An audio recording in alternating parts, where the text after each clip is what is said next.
Para to sa Cavite, sa buong Pinas. Mahal na mahal ko kayo.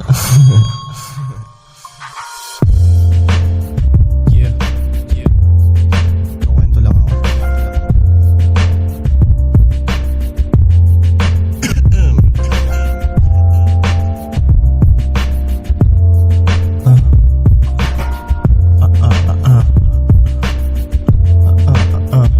Ako'y nagsimula sa di mahina akong paligid, na tahimik sa makitid, na laro ng ibang tinig, tila bawal ang imik, na para bang tali ang isip kung sa bagay di rin madali ang buhay panaginip, na mainit sa mata sa aking napiling mga hilig, kakumpara ng tama sa mali mong pinipilit. Kaya nga pinuhunan ko ang simpleng mga titik upang sa tubuan ka ng yung posible pang masilip. Di ako nahilig na wala man lang pag-ibig, walang laman ng pundo kung basta ko lang nasingit. Sagot ng karaniwan lamang sa bugtong ay sirit, at ako'y kaibahan nito sa alon ko at ihip. Kaya't habang nandito pa ako ay susulitin na, hanggang sa ituring na ang sulat ko'y awitin na. Higit pa sa malaya kung sabihin at tulihin ka, dahil sa akin balang araw ang mundo'y mag-iiba. Basta maniwala ka, maniwala ka, maniwala ka,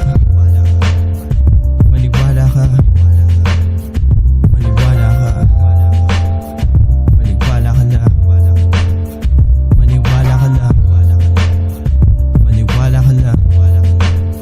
Kaya't halika na't subukan natin sa atin na isalin ang sariling mga isip at damdaming pinakain ang karanasan. Sa bawat sandali na babasahin, ang laman nito'y kahulugan ang dapat mong aralin. Tandaan mo lang palagi kung bakit mo kakayanin. Ang sagot na totoo ay pambihira pa sa lalim, masyadong karantiwan ng iba para gayahin. At dama ko nang ang buhay masaya ang para sa'kin, kaya paano na di ko naman to pinapakabisa. Mas gusto ko pa sanang pagtuunang mag-analisa, upang ang pabaon ko ay tulong pagkabalisa, hanggang sa makuha't matutunan mo ng mag-isa. Kaya habang nandito pa ako, susulitin na hanggang sa ituring na ang sulat ko'y awitin na. Higit pa sa malaya kung sabihin o hulihin ka, dahil sa atin